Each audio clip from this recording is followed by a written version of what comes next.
Took a long time to get here. Go ahead, punch it in.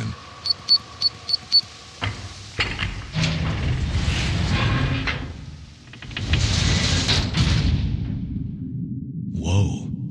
Welcome to the bunker.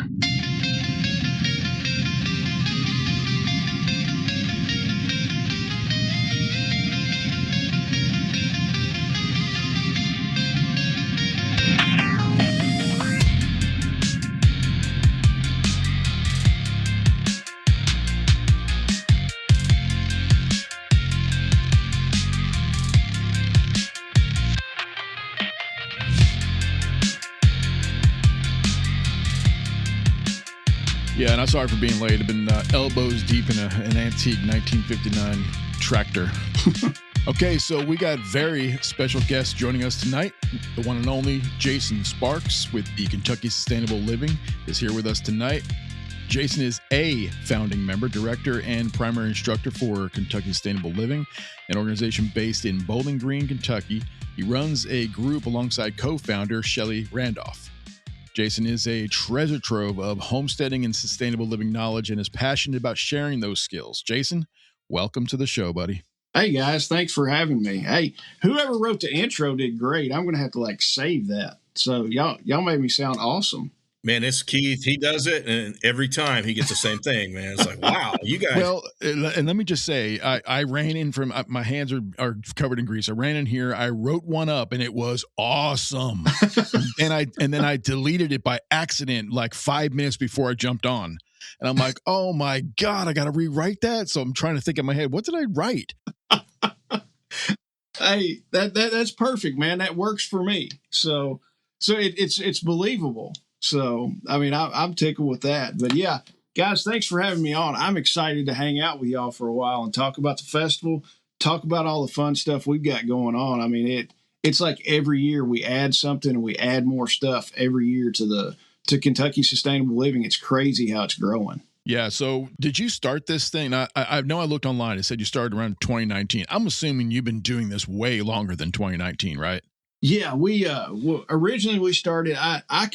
Shelly is my business partner in this, and but I come from the prepper aspect of it. I've been more of the prepper guy. Shelly's always been the homesteading person, and it's my whole philosophy on it. Guys will start out in preparedness stuff, and then they move over to the homesteading, and then a lot of the homesteading people, I try to get those people to move over to more of the prepping stuff, because I tell everybody, I'm like, all these people have these amazing homesteads and everything. They've got all this food, these gardens, all these animals, and you're a loot drop if you don't know how to protect it. That's where the prepping aspect comes in, the security and stuff like that. And I kind of try to bring those people over.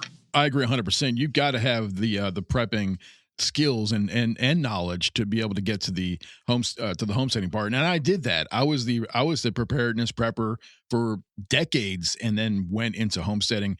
And I'll tell you what, the prepper mindset is there with me every single day as I'm going through the homestead, projects and everything. Yeah, and you've got to have that. And I call a lot of the people, I'm like, people play Fortnite. My youngest son plays Fortnite. I'm like, you're just a loot llama if you're not going to protect what you've got. Did you say loot llama?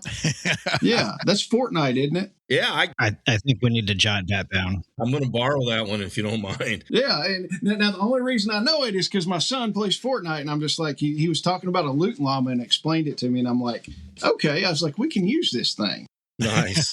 We definitely need to put up a graphic for that. As far as me, the place where I live now, we got right around 8 acres. I built a house on it somewhere around 15 years ago.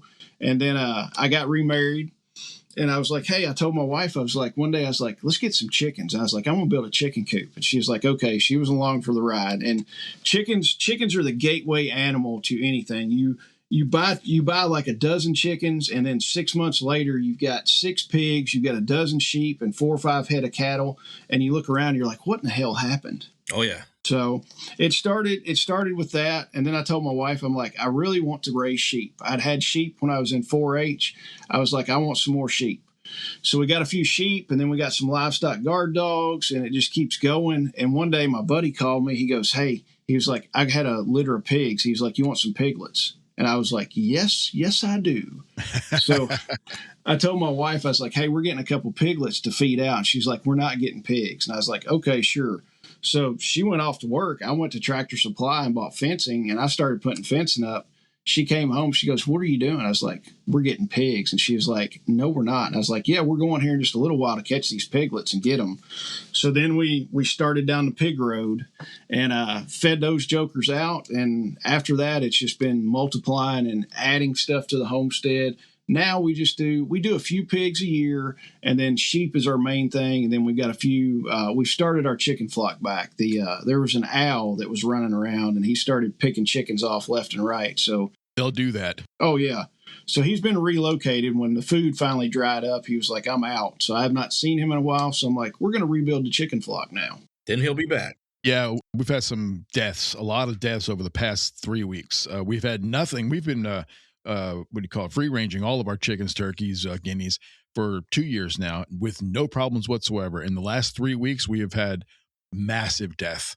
We've had them picked off by hawks during the middle of the day. We've had the owls get a couple of guineas at night, and then we got a raccoon, a big ass raccoon, got into the chicken run, which is where the turkeys and guineas hang out at night, and just started shredding. Going through them. And then 2 nights ago, a weasel got in there and killed one of the guineas. It's like it's one thing after another, man. I don't know what's going on this year. Goodness. Hey, I will tell you one trick with the chickens. Do you have any black chickens? We do. I got about four Australorps, black Australorps. Okay. The black chickens will, they're supposed to keep the hawks away because they look at them and they think they're crows. Yeah, they're petrified of crows. Yeah.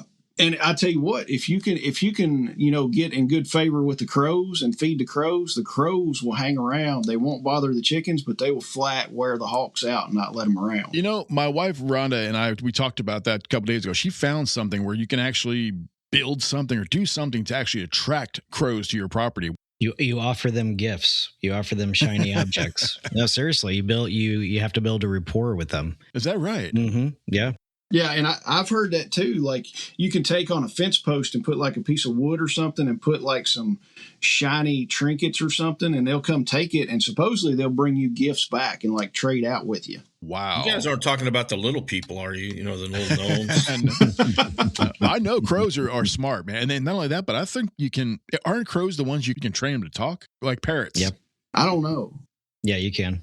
That would be, I don't know. That might be on the thing to do list. Get a talking crow and let it ride around with you on your shoulder. If I get a talking crow, can I come to your festival and be one of the speakers? Oh, yeah, for sure. I mean, as long as you bring the crow. The crow. Yeah, talking about animals and stuff, one of the funniest things, like I've been on my buddies, I'm like, I want a giraffe. And they're like, you've lost your ever-loving mind. I'm like, no. I was like, I want a giraffe. And I almost had one at an online exotic auction. But we couldn't figure out what permits I needed for it, and the darn thing sold before I could get a bid in on it. And my buddy's like, "Why do you want a giraffe?" And I've said this on my podcast before. I was like, when SHTF happens, I was like, I'm going to have a loincloth and a spear, and I'm going to ride my giraffe around, and people are going to be like, they're going to be like, we're not messing with that crazy son. Oh boy, I want to see that on YouTube first. Yeah. I got to find a giraffe first. Well, I know in Texas you can get a like an exotic zoo license of some sort. I don't know how hard it is to get that, but when you do get it, you can have things like mountain lions and giraffes and bear and things like that. Yeah, I mean, and the people, people will pull out their phone and they're like, "Oh, look at my cute little dog," or "Look at my little, miniature Highland cow I've got." But you pull your phone out and with the picture of your giraffe, people are like, "Man, this dude's serious about life." It's on. Yeah, how can you outdo a giraffe unless you maybe have a hippo or a? Yeah, but if you get hippos, then you're like Pablo down in Colombia or wherever he was at. Oh, that's right. Yeah, Pablo Escobar. Yeah. So, Jason. You said ex-wife? Yeah, well, I've been married twice. So the ex-wife, was she a prepper, or is the new wife a prepper? The new wife likes the homesteading stuff. She, as far as the preparedness stuff, she's on board with it, but I'm the one that does the bulk majority. I mean, she's in for it. She does the garden with me. She messes with the animals, does all that stuff. Mm-hmm. But I mean, and she's great with guns and everything, but it's not like G.I. Jane kind of deal. Right. Gotcha. Some of the stuff she's like, I think we've got enough. And I'm like, well, that's just half of what you've seen. You don't know about the other half. Mm-hmm. So, but other than that, yeah, she's great with all that stuff. So what was your trigger? What happened 20, 30, whatever years ago that got you into the preparedness section? I saw what was happening with everything, and I've always been a gun guy. I've always liked guns, and I just started getting into it, and I saw one of the big things was really like I was into the guns, and I'd always wanted to have a small homestead, and I finally got the 8 acres where I live now, but I was storing up a little bit of food here and there, and then realistically, like 2008 is one of the big things. 2008, 2010, the economy just kind of went to hell in a handbasket. And it's like being a general contractor at that time, jobs just dried up. And I'm like, what would you do if you didn't have any food, stuff like that, and no income coming in? It was like, you need to at least have some stored food sitting around for sure. And then you kind of open your eyes up too, as to like, hey, the system is super fragile, and the deeper in the rabbit hole you get, the more aware you become of everything. It's like the system is super fragile. One little thing can set the system off, and we're all sitting here going, what the hell just happened? Yeah, for me, it was 9/11. And then, I went down the rabbit holes, but if you want to call it that, back in those days, with like the Alex Jones. Yes. That kind of stuff. I went down all those rabbit holes, and kept me going in it, and it was fear-based at that point. But yeah, I listen to Alex Jones. I take everything I get with Alex Jones, I take it with a salt block, not just a grain of salt. Yeah, he's an entertainer, so. Oh yeah, but now some of the stuff he puts out, it winds up being true, and you're like, man, yep, maybe this guy's right, or maybe he's just whatever, controlled opposition kind of deal, a plant. He has ties to the CIA in his family, even, so they can't stop him. He's still going. Oh yeah, and he's one of them that haven't shut up. So is he just that tough, or is he there for a reason? I tell you, an old man told me one time. He said, Jason, he said, don't believe anything you hear and only half of what you see. Oh, true. And I'm like, I take that, and when I watch stuff on the internet, I'm like, okay, let's think of what this old man told me. So I don't know. It's kind of one of those things you got to watch. I mean, heck, all the AI videos now are getting super realistic, and it's like, is this thing real or not? You have to watch it 2 or 3 times to find a glitch in it. Oh yeah, to see if it's real or not. Everything you watch these days, you've got to ask the question: is this real or not? Yeah. All right, man. Well, I think we got the gist of your background and all that. Let's talk about this festival. All right. Kentucky Sustainable Living, we had a group of people, across Kentucky. We started essentially kind of like a statewide mag. And, we would do stuff, some training exercises. Guys would come down for the weekend to my place. We would, teach some first aid, teach some patrol stuff, doing stuff like that. And Shelly and I were sitting at a festival down in Tennessee. And we were sitting there with another buddy, and somebody said, you need to start a festival in Kentucky. And we started laughing, like literally falling off the chair laughing, be like, that's the stupidest thing we've ever heard of. And Tag from Life Done Free on YouTube, Tag came over and he's like, what are y'all laughing about? I'm like, these yahoos want us to start a festival in Kentucky. And Tag goes, if you do it, I'll come speak. And I'm like, crap. Right. I was like, we got to do it now. So, I mean, Shelly works for a manufacturing company in the next city over. I'm a general contractor. My other buddy that helped start everything, he was a salesman for an electric company. And we're like, we have no idea what we're doing. So we came back to Bowling Green and started organizing a festival. I was calling buddies. It's like, hey, can we come speak? We were trying to find a venue for it. We found an amazing venue at the local college. They've got a farm. They've got their farm and their expo center. We have got, and this is a big thing, we have air conditioning. It is in the middle of July, but our whole venue is air conditioned at 70 degrees. Oh, that's awesome, man. Yeah. You don't find that at most of these type of festivals. Yeah. The only thing that is outside is the food trucks. And then when we do the biochar and the cast iron cooking stuff, we just have to keep it outside. Mm-hmm. So other than that, you're going to be in 70 degrees. So we found a venue. We started the actual business. So there's an actual, business. It's a legit business. And we started it, and we're like, hey, we just started calling people that we knew, started looking for vendors on the internet, found a bunch of vendors, everything from prepping to homesteading stuff, all that. Vendors come, and we started doing it, and we're like, if this thing goes, it goes, and if not, it was fun planning this. And the first festival was amazing.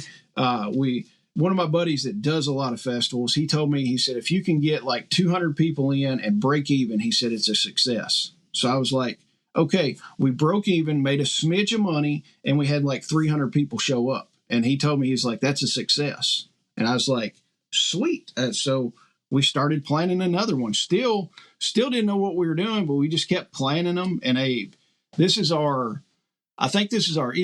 our fifth or sixth one, and it's grown every year, and we've gotten better at it, and we just keep getting better speakers and better people coming and more people coming every time. What's the hardest part about getting the people in, the visitors? The hardest part is the advertising part. One festival we tried doing radio ads and spent a buku of money on local radio ads, and boom, people just showed up, and they were like, we heard it on the radio. So we're like, hey, proof and concept. The next one, we ran the same radio ads, and it was like zero. Nobody hardly came in for the radio stuff from the radio ads. And I'm like, well, that sucked. So the hardest part is getting the word out and letting people know we're doing this. And like, Warren County, Kentucky is the county that we have it in. Warren County, I think, is about 150-some thousand population in that county. So I'm looking at it, I'm a numbers dude. It's like, if you've got 150,000 people, if I can drag 1% of the population should be in preparedness or homesteading, that's 1,500 people. It's like, I can't even drag 1% of Warren County. That's the hard part. When you say buku bucks on advertising for radio, is radio really that expensive? Yeah, radio's pretty expensive compared to like running stuff on Facebook and everything. We run several ads on Facebook, but it is a lot more expensive on radio. As far as advertising, what do you think that you're most viewed, listened to, or whatever type of media? What do you think is the most, as far as audience that you can reach? What's your best platform? We've got more followers on Facebook right now. We're a little over 6,000 followers on Facebook. I'm at like 3,600 something on YouTube, but Facebook, it seems like Facebook is a better bang for the buck. We can reach more people with it.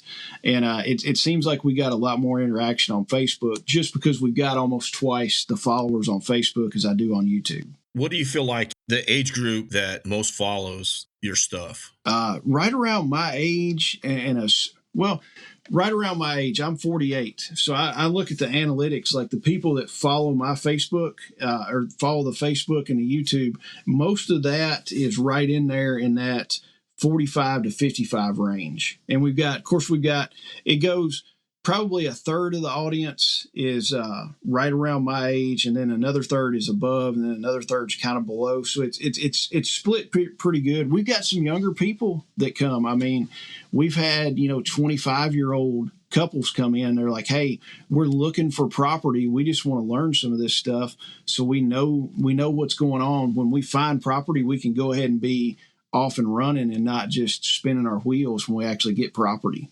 Yeah, I've noticed, at least at the MPP festival last month, I noticed that there was a lot of younger couples and younger people that were there.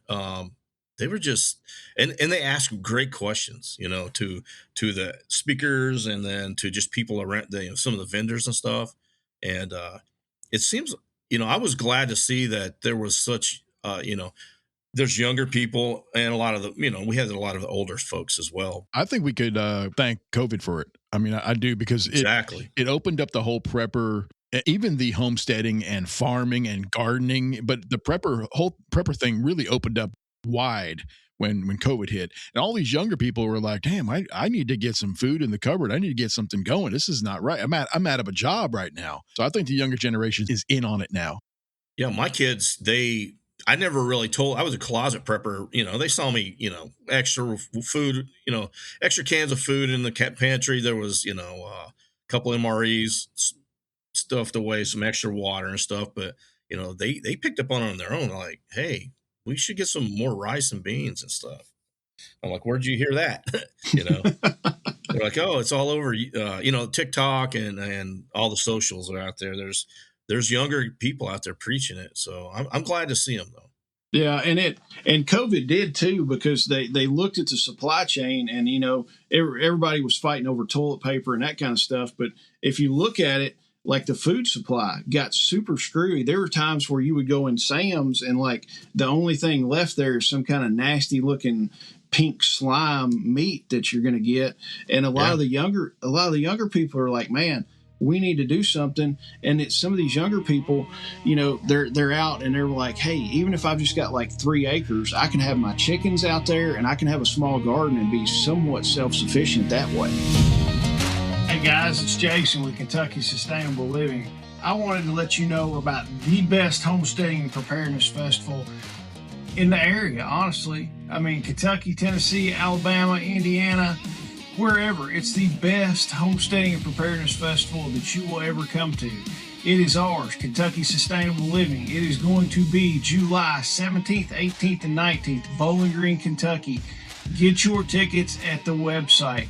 There's going to be tons of speakers, tons of hands-on workshops, tons of vendors. Anything and everything you want to know about homesteading and preparedness is going to be there July 17th, 18th, and 19th. Check out the website, KentuckySustainableLiving.com. Get your tickets today. Don't wait. See you there.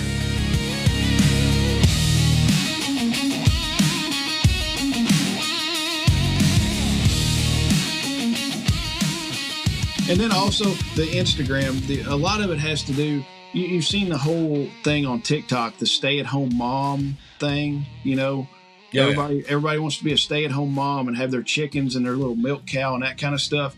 A lot of women see that, and then the women bring it in. They're like, hey, honey, I want like what this lady's got. So the guy is like, okay, cool, I'll do all these projects. And then he sees it's like, hey, we can actually grow some of our own food. This is probably a realistic goal. Let's fall into line and do it. It all starts with a chicken. Yeah. So your festival, the Kentucky Sustainable Living Festival, this is in Bowling Green? Yes, Bowling Green, Kentucky. Tell us about Bowling Green. Bowling Green, I've grown up. I've lived in Bowling Green my whole life. Bowling Green used to be a smaller city than what it is now, but it's growing. Bowling Green's the home of the Corvette. So if you come, you can go to the Corvette Museum and see all the Corvette stuff and all that. We've still got a lot of farmland in Warren County, but it's getting eat up every day by new housing developments and apartments and commercial stuff. But Bowling Green's still fun. It's where I call home. I plan on staying here unless something happens. I want to die in Bowling Green. I love it, and it's a good place. I mean, we're only an hour north of Nashville, so people come and people come from all different states. I mean, we've got people. Crystal is Doomsday Queen on YouTube. Crystal's coming in from Utah, so we've got people that come in. It's not just a Kentucky show. I mean, we've got every state that touches Kentucky. People are coming from there. I mean, we've got people coming in from Arkansas, Florida. All over the place. It's crazy that we draw a crowd from, halfway across the country. Yeah, I've been to, I think probably closest. No, Nashville is probably the closest that I've been, but I've been to Louisville too. That's a little farther from Bowling Green. But so is there places for folks to stay in Bowling Green, or is there camping? Or, I mean, you know what? Before we get to that, how many days is it, and, when is it, and all that kind of stuff? And then we can talk about where to stay in it. It's 3 days. It's Friday, Saturday, and Sunday. And the reason we did that, when we originally started it, we were like, hey, let's do it in the fall and the spring and do it twice a year. We did that for a little while, and I told Shelly, I'm like, we're in constant festival planning mode because you never get any time off to do anything else. And we wanted to diversify and do some other stuff, just not the festival. So I was like, hey, what if we do it one time a year, middle of summer, have her turn the air conditioner on, and we can put an extra day on it. So it's Friday, Saturday, and Sunday. It's July 17th, 18th, and 19th. And do you have key speakers on each day, or is there like a big day? When we originally started it, we had pretty much just speakers coming in. And some people are like, I got some feedback. People are like, why do I want to pay to come and listen to somebody speak when I could probably catch the same thing they've said on YouTube? And I was like, Okay, I was like, there's some truth in that. So I was like, let's do hands-on workshops with it. And I was like, you can't get like one of the biggest workshops that we did. A lady comes in, she lives in Nashville. She makes amazing sourdough bread. You can't physically make sourdough bread on YouTube and get the same experience. Like she's going to show you, and you're going to be helping her make sourdough bread. That's something that you can't get on YouTube. So I was like, let's switch over. Our festival is 2/3 of actually hands-on workshops where you're going to learn stuff, doing all kinds of stuff. We're going to have, one of the big things is we've got some guys, 2 knife makers that are friends. They're bringing one of their forges out, and we're going to be actually forging metal. They're going to show you how to do that. Oh, that's cool, man. That's really cool. So you're going to have your chance, to get the tongs and grab a hot piece of metal and start hitting it and take your frustrations out and see if you like it. That's one of the things that, in all these, there's some festivals around. It's like, we're going to teach you to homestead in a weekend. If somebody tells you, hey, we're going to teach you to homestead in a weekend, they're full of shit, honestly. Oh, yeah. Your brain can't consume that much information, I don't think. Yeah, and just like the forging, just like you hit, it's like, we're going to give you a little taste of this stuff, and you can get a taste of it, and you're going to be like, man, I fell in love with forging metal. When I get back home, I'm buying a forge and an anvil and some hammers, and I'm going to do it. Or just like beekeeping, we usually have a bee guy that comes, and he can show you all this stuff, and you're like, hey, I like this bee stuff, or hey, I'm super scared of bees. I put the bee suit on, and I can't figure this out. I'm claustrophobic. I'm scared to death. You figured that out by just buying your ticket and spending a few hours instead of spending $2,000 or $3,000 on bees and equipment just to be like, I can't do this, and then you're going to sell it for next to nothing. The hands-on is always better. Yeah. What other types of hands-on stuff you got going out there? We've got the forge. We've got sourdough bread. We have Dakota from Better Built Dogs. Dakota is going to have his. He's going to have his working dog. He's got protection dogs and service dogs. He's going to have those out there doing some demos. Apparently, he told me I was going to be getting in a bite suit. Oh, that's cool. I told him we would see if we're going to get in a bite suit or not. I was like, I don't know if we're going to do that or not. He's like, trust me, it's fine. I was like, yeah, right. You're not the one getting bit. Is there running involved? Because if there's running involved, I'm not doing it. No, well, my whole philosophy.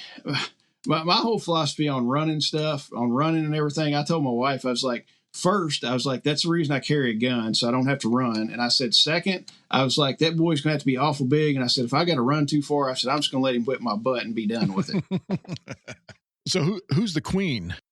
Crystal, the Doomsday Queen. Doomsday Queen. Okay. What does she do? Yeah. She's Doomsday Queen on YouTube. She's actually going to be given a lecture and a speaking part, but then she's going to be doing a hands-on canning demonstration. So we're going to have pressure canners set out. She's going to be running pressure canners, showing you how to can meat, vegetables, that type of stuff, showing you how to do it. You're going to get in there and help her, and she's going to be able to answer all your questions about that. Which she's a big person in canning, and she's like, I want to teach the canning demo. And I was like, cool. I was like, that's all on you. I was like, you can do it and have at it. I was like, I'll bring all the equipment, and you just tell me what you need. Yeah, you got William Bond coming in, man. I actually know him. Met him in Helene during the Grindstone Ministries deployment, and worked with him for 2 weeks. And that guy he is a young stud, man. I mean, the dude he is already forgot more than what I'll ever know about permaculture and stuff. And he's a great guy, man. Oh yeah. William and I have been friends for quite a few years now. And I love William to death. We talk on the phone ever so often. Now, buddy, were you out there with Grindstone? Cause I was too for a while. Yeah. We were the drone team. All right. Well, hell, we probably talked to each other. I was out there too. There's a lot of people that went out there that I've talked to since then or run across somewhere. They're like, hey, we knew each other from there. And but that was about, we didn't know what we did, like, in the podcast world later. So, yeah, because everybody was focused on the mission, Oh, yeah, 100%. Prepper brothers and sisters, we'd like to remind you that the Tops Bunker podcast now has its own YouTube channel where you can listen to all our episodes and watch some videos as well. We have live events planned for this summer and giveaways, so don't miss out. Please stop by the new channel and subscribe. We need those subscriptions and appreciate your support. YouTube.com/Tops Bunker Podcast. Hit the subscribe button and comment as much as you like. Now, back to the show. Some of the other stuff, we've got Mike Adkins. Mike Adkins is an amazing guy. He's a retired Green Beret. He's going to be teaching a land nav, like intro to land navigation. He does an amazing 2 and 3 day course. I went through it for the land nav, but he does like an hour. He does it in a 2-part section. He'll do like the first section is going to be in the classroom, getting you acquainted with the compass and reading maps and the different parts of the map. And then he takes you out and you walk around the farm finding these points. He's set a course out and he's like, here, go find these points. It's all on you. I taught you how to do it. See if you can do it now. Yeah. That's a great course that people, they think, oh, I'll pull out my phone and it'll tell me where to go. You're not always going to have technology with you. So, or if you do, it always fails. I mean, yeah, exactly. So, it could fail. A lot of people are just lucky, but it seemed like with me, it always fails. So, yeah. We've got Scott Wiley's going to be doing homestead protection. And we were talking about it before. You got your homestead. You got to have some way to protect that thing.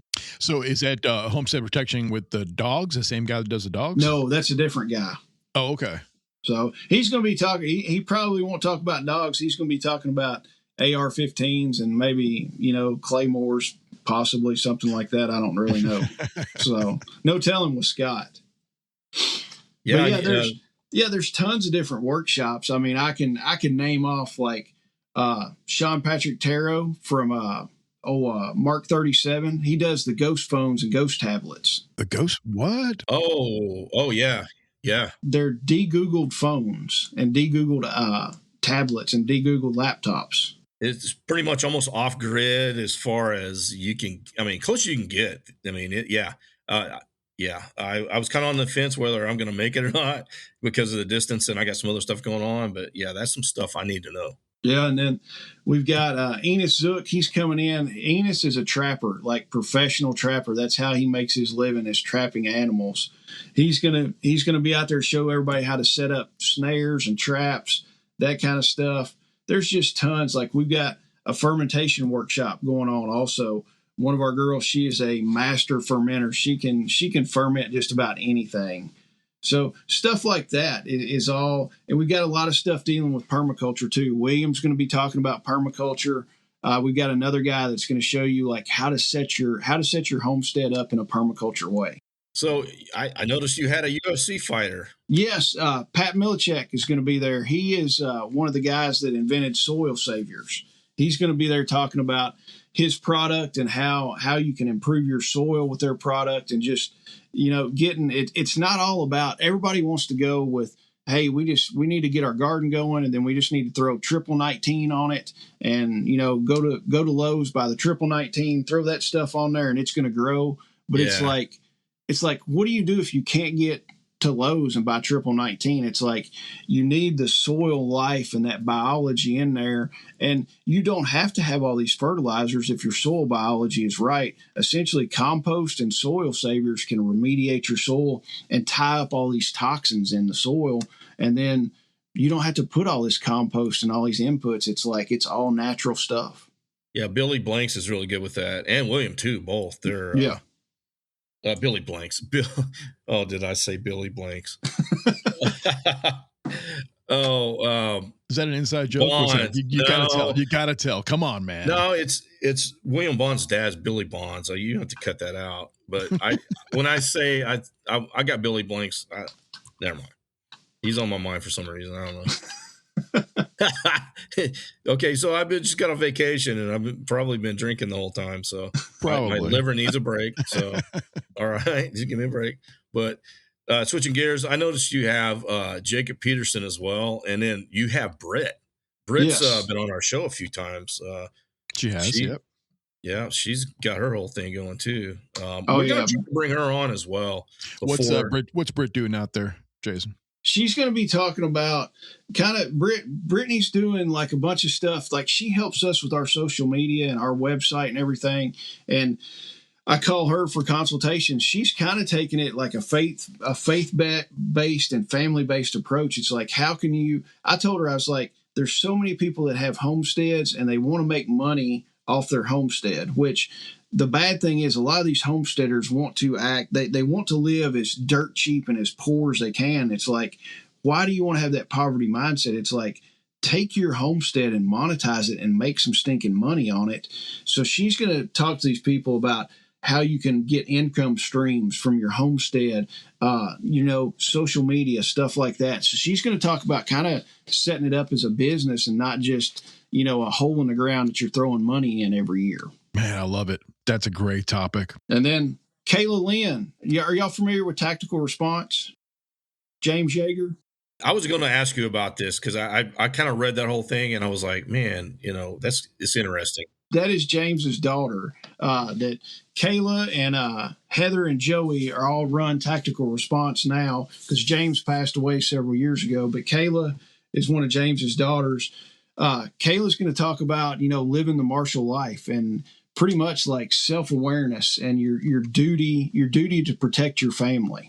Yeah, that's definitely a very important topic because like you said, the loot drops. Everybody thinks that I spent all my money in ammo.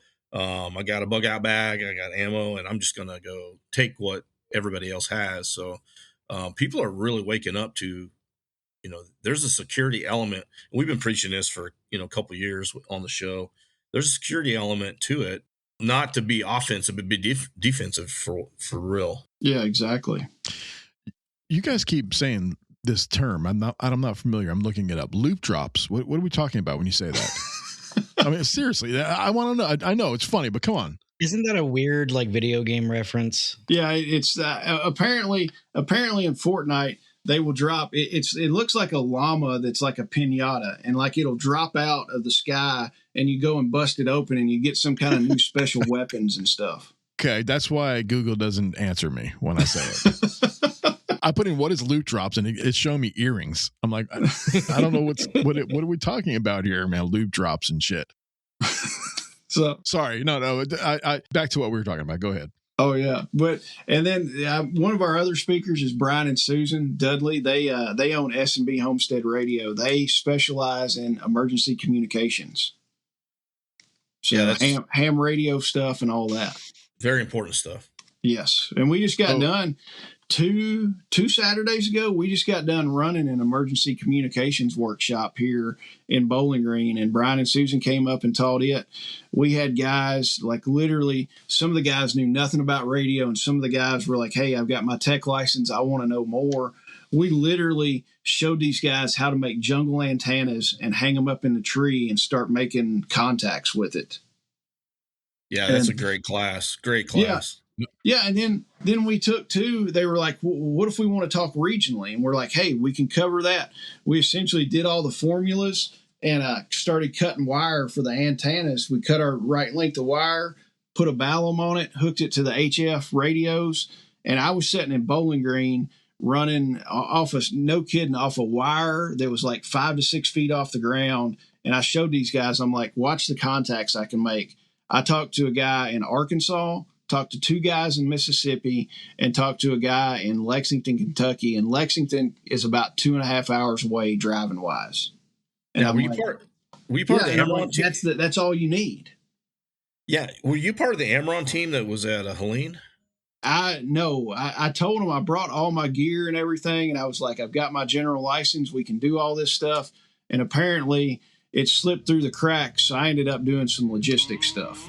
Yeah, I think I know. I think I met you and we talked, and I just a matter of putting a face to it. But yeah, and also I've slept since then, so I have to watch that kind of stuff. Hey guys, it's Jason with Kentucky Sustainable Living. I wanted to let you know about the best homesteading and preparedness festival in the area. Honestly, I mean Kentucky, Tennessee, Alabama, Indiana, wherever. It's the best homesteading and preparedness festival that you will ever come to.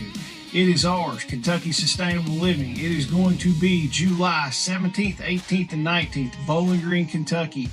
Get your tickets at the website. There's going to be tons of speakers, tons of hands-on workshops. tons of vendors. Anything and everything you want to know about homesteading and preparedness is going to be there July 17th, 18th, and 19th. Check out the website, KentuckySustainableLiving.com. Get your tickets today. Don't wait. See you there.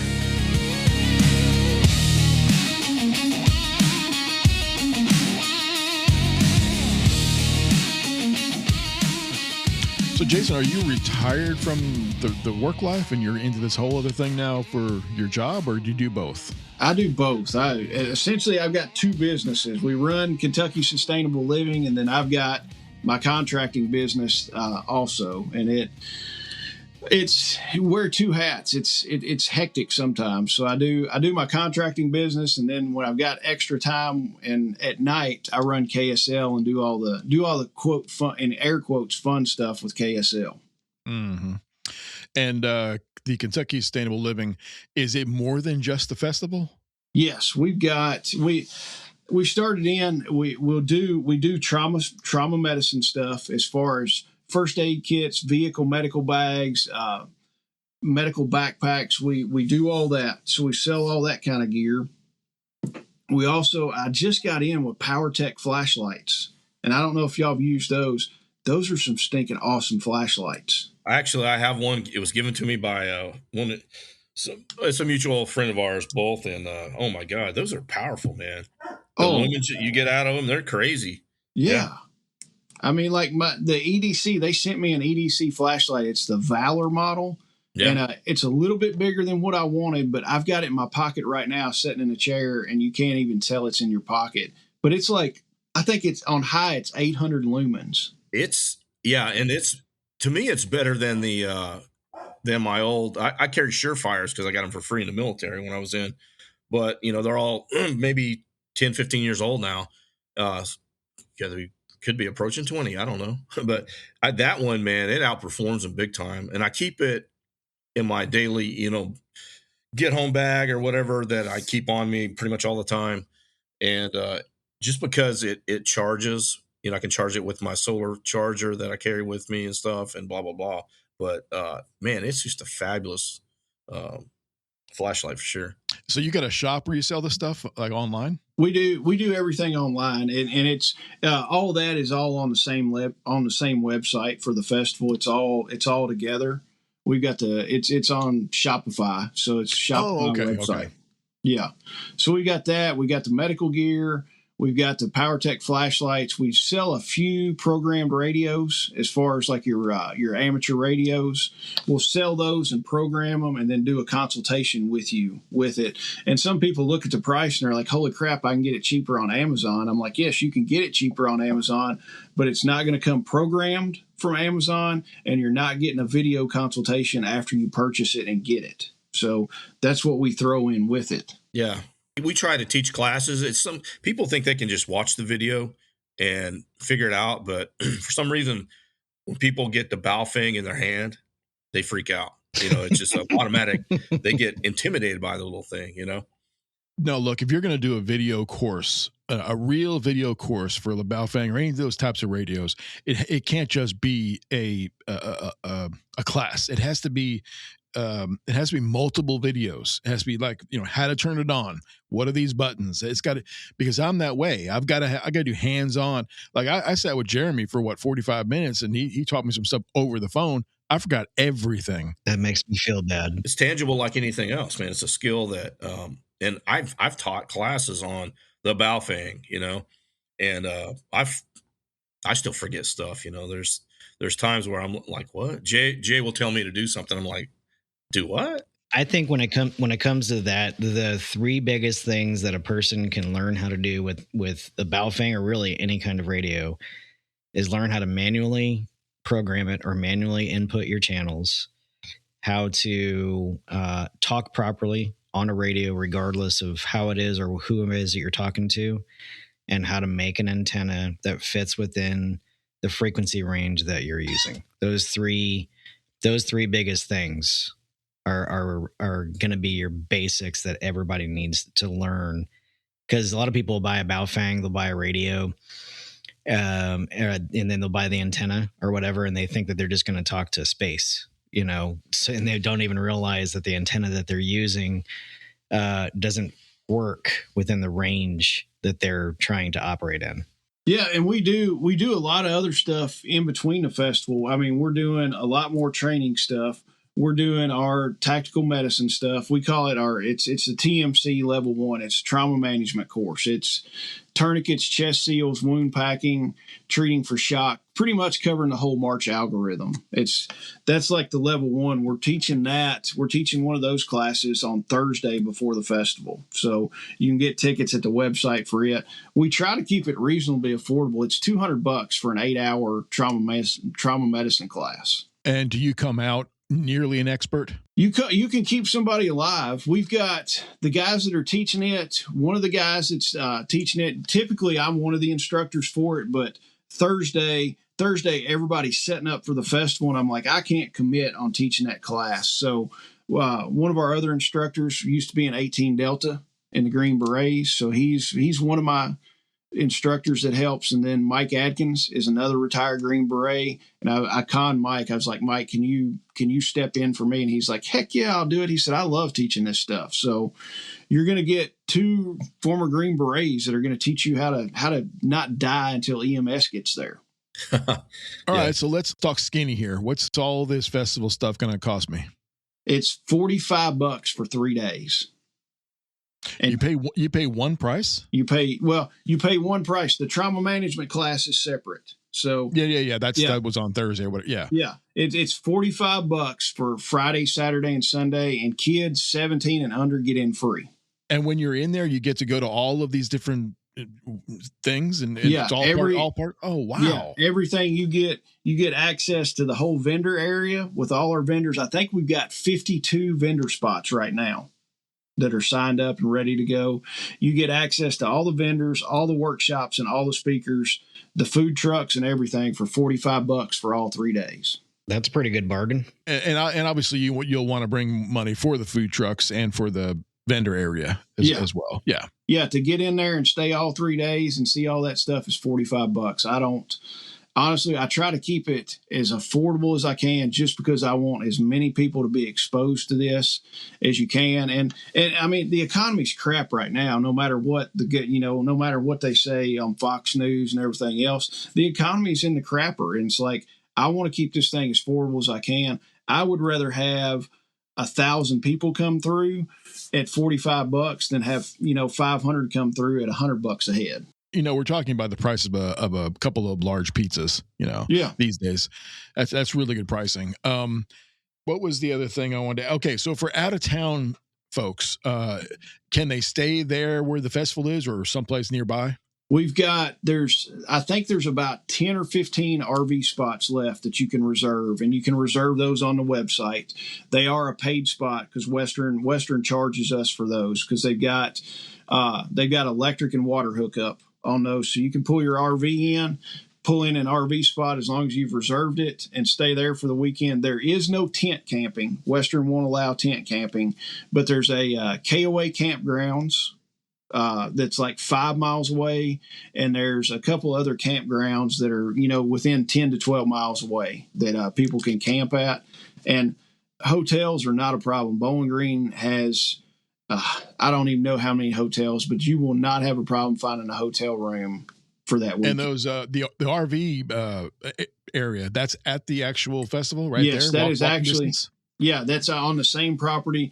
The farthest RV spot, you'll probably have to walk 100, 150 yards to get in the front door. Do you know what they're charging for those? I think those are $30 a night.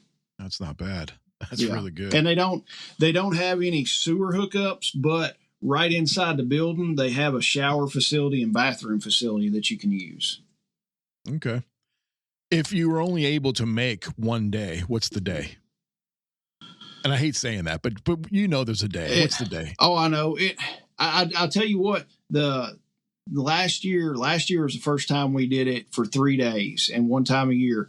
Friday was the hottest day, and the most people came on that Friday, which surprised me because that's a work day. Mm-hmm. So when do you start on Friday? We're going to start. Doors will open at about 9:00. Okay, and close They're going to close probably around 6, something like that. Where since it's summertime, it's not getting dark, at 4 o'clock in the doesn't afternoon. Get dark till 9. Yeah. So we're going to stick around. And the thing we found, a lot of the local people that come, they can't get there super early because they've got to feed the animals in the morning and do that kind of stuff. So they're coming a little bit later. So I'm like, let's keep it open a little bit later. And then the people that are coming from out of town, it's a destination they're coming to. So it's like, hey, if we run till 6 o'clock, something like that, people are fine. And people still stick around after 6 o'clock just to hang out and talk to everybody. Okay. And then Saturday, same hours, and Sunday as well? Yes, same hours on Saturday and Sunday. But I honestly, Friday was probably the biggest day, which surprised me last year. It seemed like there was a lot of people there on Friday. Now, if you want to come on Friday, everybody's still going to have stuff. The vendors aren't going to be sold out of stuff. I know some of the vendors sell out of stuff pretty quick. Sunday, it's looking a little lean sometimes with the vendors. Let's talk about how do you go? How do you get the tickets? Where's it at? All that kind of thing.